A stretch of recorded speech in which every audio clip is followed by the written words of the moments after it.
Again, part of the relationship that we will ever have with the people of other nations will be because of folks like the folks in this room who are always fighting for the ideals of America, always fighting for what we know to be true commitment to freedom, to justice, to liberty, and to equality. A few days ago, our administration took steps towards releasing a long-delayed racial equity plan that makes plain what we have long known to be true in this city, that our affordability crisis and our history of racial inequity are bound together across these 5 boroughs.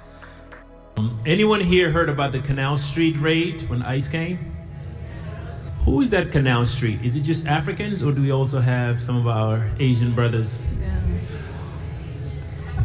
Okay, so what I'm hearing is Africans and Asians, right? When ICE came over there, everyone they arrested, every single person, guess who he was? Okay, and I was walking down in Harlem, and I saw so many of our African brothers and sisters asking so many questions regarding immigration. Some of them were sleeping outside. And then I asked them, is the city helping? They said, well, listen, we don't know too much about what's going on. I said, no, that's been budget that's been passed to help you guys, all right? And then I started to dig deeper. Many of these brothers and sisters came into this city unaccounted for. And when it was time to allocate budget, it didn't go to them. I say that to say, we can only count on our neighbors.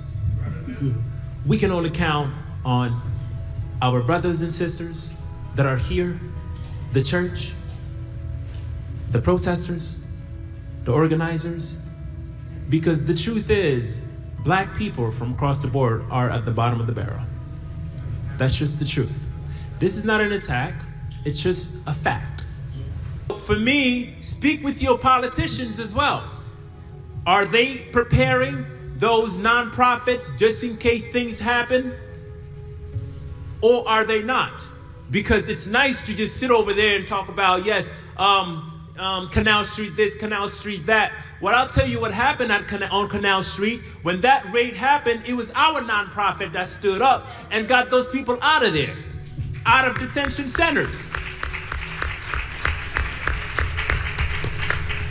Therefore, it is important for us to diversify the funds that are going to nonprofits.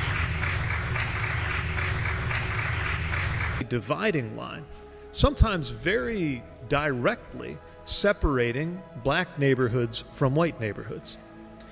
And our view when I was Secretary of Transportation was, we ought to do something about that.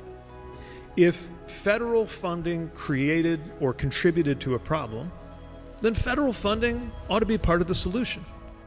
To make this country, in the midst of all the extremism, the best version of herself.